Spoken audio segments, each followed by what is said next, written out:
Hello, anyone and everyone. Welcome to the July 2020 Tech Design Update for Seeds of Earth.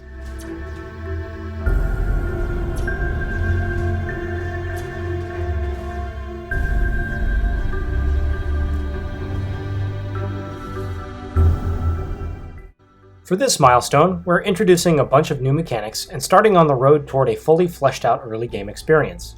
The new mechanics of active repair and a heat resource expand our set of tools to tune encounter difficulty and provide a more dynamic core gameplay loop. Let's look at the two new mechanics in detail. Prior to the July milestone, all chassis had a repair attribute that would passively repair hull damage over time, continuously. This generally meant that players could tank much more damage over an extended fight, incentivizing them to slow the pace of the fight to make the most out of their passive repair.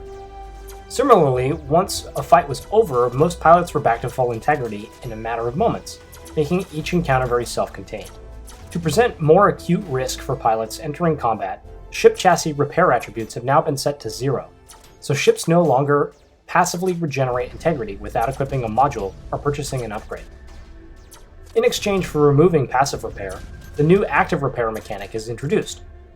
Pilots can press the X key to begin active repair, which shuts down the ship's engines and begins a 3-second timer, similar to cruise. Once the delay has passed, the ship's integrity is restored every half-second by an amount determined by the size of the ship chassis. Taking damage, physics collisions, or pressing the active repair button again will cancel active repair. This mechanic is meant to make damage from combat more lasting and put pressure on the pilot to conserve their integrity when engaged with enemies, relying on their shields to buffer damage.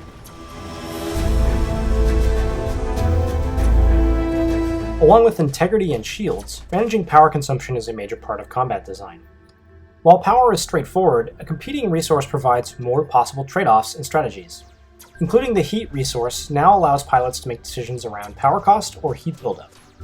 Firing weapons and activating other modules generates heat.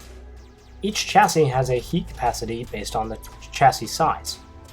Once that capacity has been overrun, the ship enters an overheat state. While in overheat, no more heat can be generated, preventing weapons and abilities from being used. Accumulated heat dissipates over time, but unlike power, its dissipation is exponential. The longer that no heat has been generated, the faster the existing heat is drained. This heat dissipation rate resets when more heat is generated, and thrusting in any direction applies a 25% heat dissipation penalty, encouraging pilots to pick an advantageous position before engaging in combat.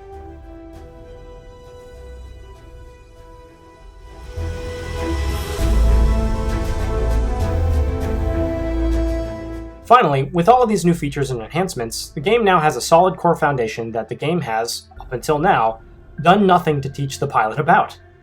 For the last part of the July milestone, we've started a tutorial area which will be a big focus for the August milestone.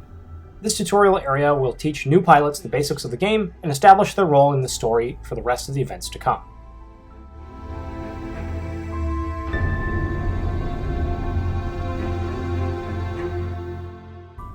Thank you for watching, and be sure to check in for updates about Seeds of Earth next time.